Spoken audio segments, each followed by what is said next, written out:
चलिए तो आज लेसन नंबर 2 स्टार्ट करते हैं, ठीक है ना। लेसन नंबर 2 हमारा है साझेदारी संलेख, ठीक है ना। अब सबसे पहले मैं आपको समझाऊं कि साझेदारी संलेख एक्चुअली होता क्या है। तो साझेदारी संलेख होता है जब दो या दो से अधिक व्यक्ति, जब दो या दो से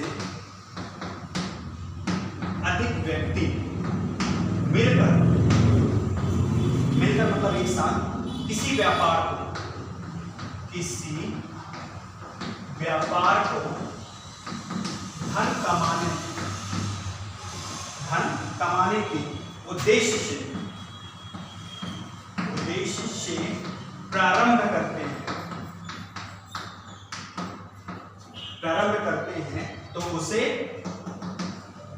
साझेदारी व्यापार कहते हैं। कैसे सुनिए, जब दो या दो से, इंपॉर्टेंट यहाँ दो या दो से, ठीक है ना। जब दो या दो से अधिक व्यक्ति मिलकर किसी व्यापार को धन कमाने के उद्देश्य से प्रारंभ करते हैं तो वह व्यापार साझेदारी व्यापार कहलाता है। वो व्यापार कौन सा व्यापार कहलाता है? साझेदारी व्यापार कहलाता है, ठीक है। पहली डेफिनेशन। सेकंड डेफिनेशन, साझेदार किसे कहते हैं? साझेदार किसे कहते हैं? तो कहते हैं कि जब दो, अब से जब दो या दो से अधिक लोग मिलकर किसी व्यापार कर रहे होते हैं, जब दो या दो से अधिक लोग मिलकर किसी व्यापार कर रहे होते हैं तो वो लोग जो मिलकर व्यापार करते हैं उन लोगों को हम क्या कहते हैं? साझेदार कहते हैं, ठीक है ना। ये दो या दो से अधिक लोग जो मिलकर एक साथ व्यापार कर रहे हैं, एक साथ व्यापार करते हैं, उन्हें क्या कहते हैं? साझेदार। अच्छे समझ लें पहली क्वेश्चन कि साझेदारी क्या है। तो आंसर आता है जब दो या दो से अधिक व्यक्ति मिल किसी व्यापार को धन कमाने के उद्देश्य से या लाभ कमाने के उद्देश्य से प्रारंभ करते हैं तो उसे साझेदार व्यापार कहा जाता है। दूसरा क्वेश्चन, साझेदार किसे कहते हैं? तो आंसर बनता है वे लोग या दो से अधिक लोग मिलकर जो किसी व्यापार को चला रहे हैं उन लोगों को क्या कहते हैं? साझेदार कहा जाता है, ठीक है। उन लोगों को साझेदार कहा जाता है। अब ये तो हो गया साझेदार। सेकंड आता है संलेख। ये संलेख क्या है ना। तो ये तो हमने आपको समझा दिया साझेदार। अब मैं समझाऊंगा आपको संलेख। संलेख क्या है ना। तो संलेख से आशय, संलेख मतलब लिखने की क्रिया को कहते हैं। क्या कहते हैं? लिखने की क्रिया को, है ना। लेखांकन को संलेख कहते हैं। अगर हम आसान भाषा में बात करें तो जो एग्रीमेंट होता है ना साझेदारों के बीच, उस एग्रीमेंट को हम संलेख कहते हैं, ठीक है। अब एग्रीमेंट किसके बीच में होगा? Suppose that A B C तीन अलग अलग व्यक्ति हैं, ये एक दूसरे को नहीं जानते, तब अचानक ये मिल जाते हैं और मिलकर एक क्या चालू कर देते हैं? व्यापार चालू कर देते हैं, ठीक है। अब इनके बीच में एक एग्रीमेंट होगा। पहली चीज तो ये जो है ये कहलाएंगे साझेदार, एबीसी साझेदार। ये मिलकर क्या कर रहे हैं? एक व्यापार प्रारंभ कर रहे हैं। क्या कर रहे हैं? व्यापार प्रारंभ कर रहे हैं। इस व्यापार का नाम होगा साझेदारी व्यापार। क्या नाम होगा? साझेदारी व्यापार। पहली चीज कि ए बी सी जो है वो व्यक्ति हैं, लोग हैं, मतलब साझेदार हैं जो मिलकर व्यापार कर रहे हैं। व्यापार का नाम होगा साझेदारी व्यापार। अब तीसरी चीज संलेख। तो क्या होगा कि जब ये मिलकर किसी व्यापार को प्रारंभ करना चालू करेंगे तो ये पहले तो आपस में बैठकर बातचीत करेंगे। तो बातचीत मतलब मौखिक, तो यहाँ मौखिक से कुछ नहीं होता, यहाँ क्या होना चाहिए? लिखित संलेख होना चाहिए। क्या होना चाहिए? लिखित संलेख होना चाहिए। लिखित से तात्पर्य होता है कि इनके बीच एक क्या साइन होना चाहिए? एग्रीमेंट साइन होना चाहिए, जिसको हम संलेख, ठहराव, अनुबंध, ठीक है ना, ये कहा जाता है, या संविदा भी कहते हैं, ठीक है। इनके बीच ये सारी चीजें होती हैं। उस ठहराव, अनुबंध, संविदा या संलेख में इनकी कंडीशंस लिखी जाती हैं, है ना। उन संलेखों में मतलब उस लेखे में, संलेख में लगभग 22 से 23 बातें लिखी जाती हैं। जैसे कि साझेदारों के नाम, साझेदारों के पते, फर्म का नाम, फर्म का पता, साझेदार का आकार, व्यवसाय का आकार, पूंजी, पूंजी पर ब्याज, लाभ हानि, व्यापार संचालन इत्यादि करके ऐसी 22 से 23 बातें लिखी जाती हैं। ठीक है, उसे हम साझेदारी संलेख कहते हैं। ठीक है, अगर हम परिभाषा के रूप में देखें तो कहते हैं कि जब दो या दो से, अगर हमारे पास क्वेश्चन बनता है कि साझेदारी संलेख से क्या आशय है, साझेदारी से क्या आशय है, ठीक है ना, तो उसकी परिभाषा बनानी पड़ेगी। तो परिभाषा हम कैसे बनाते हैं कि जब दो या दो से अधिक व्यक्ति, जब दो या दो से अधिक व्यक्ति मिलकर धन कमाने के उद्देश्य से किसी व्यापार को प्रारंभ करते हैं तो वह व्यापार साझेदारी व्यापार कहलाता है। कंपनी अधिनियम 1932, इसमें एक वो लगता है, अधिनियम लगता है 1932 की धारा 4, ठीक है ना। कंपनी अधिनियम 1932 की धारा 4 के अनुसार, कंपनी अधिनियम 1932 की धारा 4 के अनुसार साझेदारों के मध्य एक समझौता होता है जो लिखित होता है या मौखिक हो, तो उसमें से लिखित को सर्वमान्य माना जाता है, जो पूर्णतः कंपनी अधिनियम 1932 धारा 4 के अनुसार वैधानिक मानी जाती है। ठीक है ना। साझेदारों के मध्य दो प्रकार समझौते होते हैं, एक लिखित और एक मौखिक। लिखित सर्वमान्य माना जाता है क्योंकि वो गवर्नमेंट अथॉराइज्ड होता है, उसमें धारा लगती है 1932 धारा 4 लगती है। और जो मौखिक होता है वो बस मुंह जबानी बात हो जाती है, उसमें हम कुछ भी बेसिकल मतलब ऐसा पॉइंट आप आ नहीं सकते ना, बाद में किसी तरह का मुद्दा रख सकते, क्योंकि हमने आज कहा कल भूल जाएंगे, पर जो लिख दिया सो लिख दिया। तो यहाँ पर हम आपको सबसे पहले साझेदारी समझा देंगे, साझेदारी संलेख समझा देंगे। ठीक है, एक बार फिर मैं रिपीट करना चाहूंगा कि साझेदारी किसे कहते हैं, साझेदारी संलेख किसे कहते हैं, साझेदारी संलेख से क्या है। तो साझेदारी जब दो या दो से अधिक व्यक्ति मिलकर लाभ कमाने के उद्देश्य से किसी व्यापार को करते हैं वो साझेदार कहलाता, वो साझेदारी व्यापार कहलाता है, और वे लोग साझेदार कहलाते हैं। कंपनी अधिनियम 1932 की धारा 4 के अनुसार, कंपनी अधिनियम 1932 की धारा 4 के अनुसार यह साझेदारी व्यापार दो प्रकार के हो सकते हैं, एक लिखित और एक मौखिक हो जाते हैं, जिसमें लिखित को सर्वमान्य माना गया है। क्लियर हो गया यहाँ तक? चलिए अब थोड़ा सा आगे बढ़ेंगे। चलिए ये तो हो गई डेफिनेशन हो गई, ठीक है। हमने अब बात कर ली संलेख की।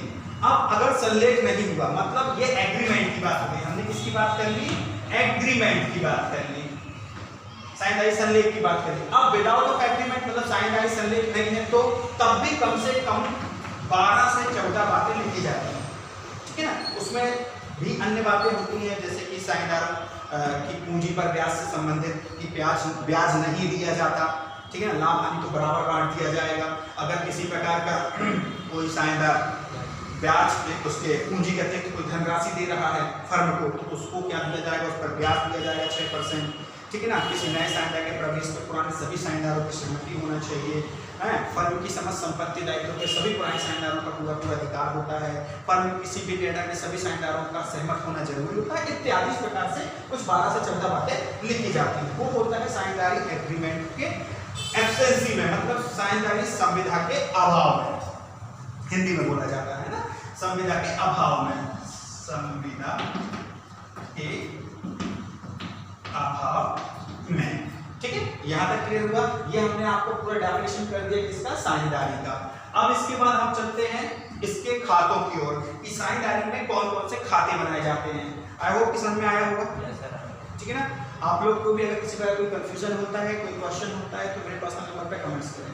चलिए आगे बढ़ते हैं।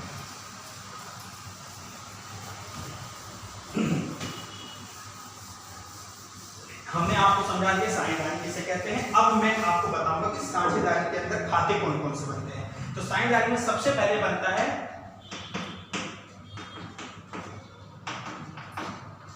लाभ हानि खाता। कौन सा खाता, लाभ हानि खाता। इसके बाद बनता है पूंजी खाता। कौन सा खाता, पूंजी खाता। पूंजी खाता कितने प्रकार का होता है, वैसे तो बेसिकली 2 प्रकार का होता है पर लिखा 3 प्रकार का जाता है, ठीक है। पहला होता है स्थायी पूंजी खाता, दूसरा होता है चालू पूंजी खाता, तीसरा होता है अस्थायी पूंजी खाता। इस प्रकार के क्या बनाए जाते हैं, ये पूंजी खाते बनाए जाते हैं। सबसे पहले बनेगा लाभ हानि खाता, फिर बनेगा पूंजी खाता। पूंजी खाते में सबसे पहले स्थायी पूंजी खाता, चालू पूंजी खाता और अस्थायी खाता। इसके बाद हम थोड़ा सा और आगे जाएंगे तो फिर हमारे सामने आ जाता है इसी से संबंधित हमारे पास आ जाता है लाभ हानि समायोजन खाता। कौन सा खाता, लाभ हानि समायोजन खाता। बिल्कुल लाभ हानि खाता खाते ही जैसा होता है, बस थोड़ा सा नाम चेंज आता है, समायोजन। तो उसमें समायोजन करते हैं, जैसे कि हम साझेदार को पूंजी पर ब्याज नहीं दे रहे हैं, लाभ बांटना है, या जो लास्ट टाइम का प्रॉफिट है उसको राउंड फिगर में बांट देना है, कुछ प्रकार के समायोजन किए जाते हैं ना, तो उसको कहते हैं लाभ हानि समायोजन खाता। फाइनली पहले बनाया जाएगा लाभ हानि खाता, फिर सेकंड स्टेप में पूंजी खाते, आगे बढ़ेंगे तो लाभ हानि समायोजन खाता। इसके बाद बनता है पूर्व समायोजन खाता। कौन सा खाता बन गया? पूर्व समायोजन। पूर्व समायोजन अपने आप में एक बहुत ही इंपॉर्टेंट प्रश्न बनता है। पूर्व समायोजन खाते से क्या आशय है? तो पूर्व से मतलब होता है पहले का। पहले का मतलब आज हम 2020 में हैं, तो हमसे कोई गलती होगी वो 2019 में, क्योंकि कोई भी खाता 12 माह का होता है, आप सबको पता है कितने माह का होता है? 12 माह का। पहले जनवरी से चालू होता था कि 1 जनवरी से चालू हो रहा, 1 जनवरी 2019 से चालू हो रहा, तो 31 दिसंबर 2019 को खत्म हो जाता था। और अब क्या हो रहा है, ये एमपी बोर्ड के अकॉर्डिंग जब जब क्वेश्चंस मतलब बुक छपी हैं तो उसमें जनरली क्वेश्चंस हमारे स्टार्टिंग 12 मंथ इसी प्रकार से हुआ करते थे।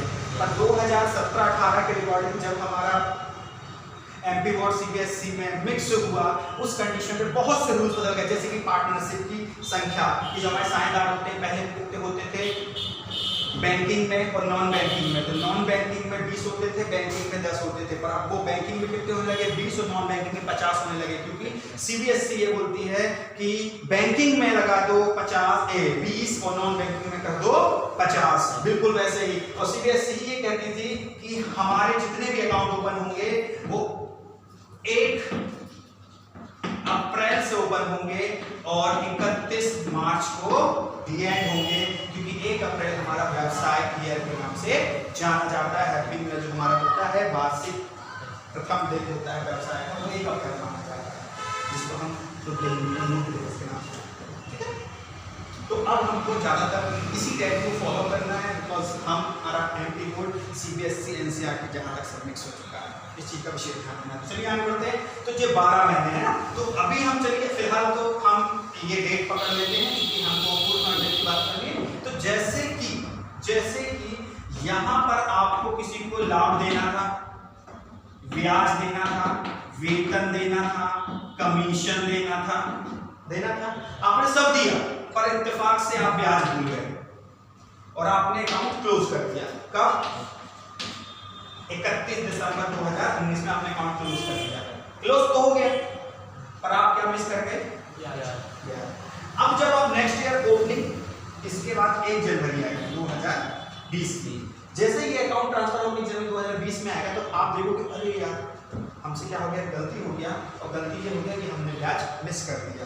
अब ब्याज को हमको दोबारा लिखना, तो दोबारा लिखने के लिए हम उस अकाउंट को काट नहीं सकते। अकाउंटेंट के पास हर अथॉरिटी होती है, बाकी किसी अकाउंट को पर्टिकुलर कार्ड फाड़ के फेंकने की अथॉरिटी नहीं होती है। भाई तो ये उसको फाड़ के नहीं फेंक सकता। हाँ, इस गलती को सुधारने के लिए वो अलग से एक खाता खोल देता है जिसका नाम होता है आपको पुरानी की हुई गलती या हो चुकी गलती को सुधारने के लिए एक नया खाता खोला जाता है जिसका नाम होता है पूर्व समायोजन खाता, मतलब पहले का समर्थन कर दिया। ठीक है ना, यहाँ पे क्लियर हो गया। चलिए अब इसके बाद हम आगे बढ़ेंगे। भाई अच्छे से समझिएगा, सभी से बोल रहा हूँ। हाँ, इसके बाद आता है हमारा लाभ हानि गारंटी खाता। बड़ा अच्छा सा टॉपिक होता है कि लाभ हानि गारंटी क्या होता है। हाँ, गारंटी पॉइंट की बात करूंगा, अगर कोई बोल देता है कि ये ले जाओ गारंटी, तो बड़ा अच्छा लगता है। क्या गारंटी दे दिया यार, मतलब कुछ भी होगा तो सामने वाला बदल के 100% देगा, सुधार के 100% देगा, मतलब फुल गारंटी कर दिया गारंटी। तो गारंटी शब्द से तात्पर्य होता है विश्वास दिलाना, आश्वासन देना, किसी के विश्वास को जीत लेना, श्योरिटी देना, है ना, एक तरीके से पूरा संतुष्ट कर देना कि भैया ऐसी बात है। ठीक है ना, ये होती है आपकी गारंटी। तो यहां पर हमने क्या रखना है? गारंटी। तो अब हम किसी दुकान के पास तो जा नहीं रहे कोई एलईडी बल्ब लेने, ट्यूबलाइट लेने, टीवी या कोई XYZ लेने की, वो हमको उसमें गारंटी दे। हमको व्यापार के अंदर गारंटी कैसे मिलेगी? तो वेरी सिंपल, नाम है यहाँ पर तो गारंटी किस चीज की चाहिए? तो हानि की गारंटी तो कोई लेता नहीं है। मैं बोलूँ जा तो फेल हो जाएगा, मैं गारंटी दे रहा हूँ, तो कल से पढ़ने नहीं आओगे कि सर उस पढ़ा बात करते हैं, मैं बोलूँगा तो पास हो जाओगे, ये मैं गारंटी दे रहा हूँ प्रॉफिट। तो कल 2 और लेके जाओगे अपने समय कि सर बहुत अच्छा पढ़ा रहे हैं, बहुत अच्छा समझा रहे हैं, चलो तुमने गारंटी दी एक पास हो जाओगे, तुम लोग भी चलो, या मैं हो सकता हूँ तुम भी हो सकते हो। तो लाभ के पीछे सब भागते हैं। तो कहने का मतलब मैं फिर एक बार बात करूंगा, उन साइनदारों को बुलाऊंगा जो इसके पहले हमने बात की थी। तो हमारे ये 3 साइनदार हैं, इसमें से कोई भी साइनदार किसी की चलने जाए तो गारंटी दे देता है कि भाई साहब तुम टेंशन मत लो, तुमको इतना लाभ मिलेगा। सपोज ए ने सी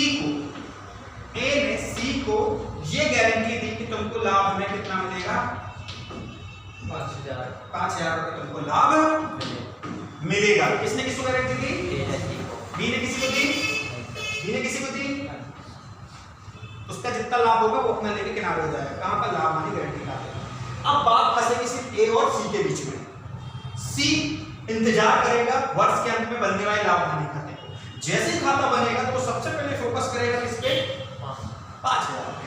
पर जैसे ही उसने देखा तो उसको महज कितने दिखे? निराश हो गया, यार क्या होना था क्या हो गया, 5,000 होना था कितना हो गया? 4500 हो गया। तो वो बोलेगा भैया हमको कितने रुपए की कमी हो गई? 500 रुपए कमी हो गई है। कितनी कमी हो गई है? 500। तो हम बात करेंगे कि आप गारंटी किसने दी थी? ये है। चलो एक के पास, और सपोज एक के 10,000 रुपया लाभ के हैं या कितना हो उससे मतलब नहीं, उसके पास लाभ का पैसा है ना, उस पैसे में से हम कितना काट लें? 500। तो इसके कितने बचेंगे? 9,500। और जो कटा हुआ पैसा कहाँ आ जाएगा ट्रांसफर होके? सी के पास। सी के, और जब ये दोनों जुड़ जाएगा तो कितना हो जाएगा? हो गई गारंटी बराबर। क्लियर? ये है लाभ गारंटी। इसके बाद हमारे पास एक टॉपिक और बनता है, यहाँ तक बताने के बाद हमारे पास एक टॉपिक और बनता है ख्याति, है ना। तो ख्याति अपने आप में बहुत बड़ा मैटर है, अच्छा टॉपिक है जो मैं आपको कल समझाऊंगा। ठीक है, आज के लिए इतना मैटर थ्योरिकल पूरा कंप्लीट हो जाता है। ये आपको उम्मीद करता हूँ थ्योरी पूरी समझ में आई होगी। ख्याति का पैटर्न हम कल आपको समझाएंगे, है ना। अब आज हम इससे संबंधित एक सवाल कर लेते हैं, ठीक है ना। मतलब शिवलाल के बुक का क्वेश्चन लेसन नंबर 2 का क्वेश्चन नंबर 1 करना है। शिवलाल बुक लेसन नंबर 2 साइनदारी संलेख में लिखे जाने वाले जो भी अधिनियम है ना। पाठ का नाम है साइनदारी फर्म के लिए लेखांकन या मूल तत्व, लेसन नंबर 2। उसका पहला क्वेश्चन अब मैं आपको डिस्प्ले करूंगा, इसको आप अच्छे से समझ लीजिए। इससे पहले मैंने आपको समझाया, समझ लीजिए। ये पूरा डायग्राम था, चार्ट था, आप इस चार्ट को समझ लीजिए। नहीं समझ में आता, मैं बार बार एक चीज बोलता हूँ सभी बच्चों से कि मेरे पर्सनल नंबर मुझे कमेंट्स कीजिए, मैं आपको उसको समझाने की पूरी कोशिश करूंगा। ठीक है, तो अब मैं इसको रफ कर रहा हूँ और सीधे इस पे चलता हूँ, क्वेश्चन नंबर 1 पे चलता हूँ। ठीक है ना।